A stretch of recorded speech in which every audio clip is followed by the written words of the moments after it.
குழந்தைங்களோட உச்சிக்குழி பத்தி நீங்க தெரிஞ்சுக்க வேண்டிய 3 பாயிண்ட்ஸ். ஃபர்ஸ்ட், அதுல லேசான துடிப்பு தெரியறது நார்மல் தான். பிகாஸ் அதுக்கு நேர் கீழே தான் மூளையும் அதுக்கு போகக்கூடிய பிளட் வெசல்ஸும் இருக்கு. ரெண்டாவது, அதோட சைஸ் நார்மலா அது 2 to 4 சென்டிமீட்டர்ஸ் இருக்கும். குழந்தைக்கு 1 to 1.5 வயசுக்குள்ள அது நார்மலா க்ளோஸ் ஆகிடும். இன்கேஸ் அந்த டைம்குள்ள அது க்ளோஸ் ஆகல இல்ல ஏர்லியரா க்ளோஸ் ஆயிடுச்சு அப்படின்னா உங்க டாக்டர்கிட்ட கன்சல்ட் பண்ணணும். பிகாஸ் ஏதாவது நியூட்ரிஷனல் டெஃபிஷியன்சியா இல்ல அண்டர்லைங் மெடிக்கல் கண்டிஷனானு அவங்க எவாலுவேட் பண்ணுவாங்க. மூணாவது, அந்த உச்சிக்குழியோட லெவல் ஸ்கேல்போட லெவல்ல இருக்கணும். குழந்தை படுத்திருந்தாங்கன்னா அது லேசா உள்ள போன மாதிரி இருக்கும். இன்கேஸ் அவங்க உட்கார்ந்து இருக்கும் போதும் அது உள்ள போன மாதிரி இருந்துச்சுன்னா அது டீஹைட்ரேஷனோட ஒரு அறிகுறி. குழந்தைங்க அழும் போது அது லேசா பல்ஜ் ஆகும். பட் அது பெர்சிஸ்டன்டா பல்ஜாவே இருந்ததுன்னா அது அண்டர்லைங் இன்ஃபெக்ஷனோட அறிகுறி.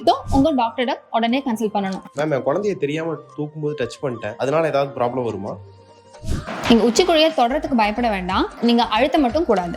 நீங்க உச்சிக்குழி பத்தி உங்களுக்கு ஏதாவது டவுட் இருந்ததுன்னா நீங்களாவே ஒரு கன்க்ளூஷனுக்கு வராம உங்க டாக்டர்கிட்ட கன்சல்ட் பண்ணிக்கோங்க. இந்த மாதிரி நிறைய சேஃப் பேரண்டிங் டிப்ஸ்க்காக நம்ம பேஜை ஃபாலோ பண்ணிக்கோங்க.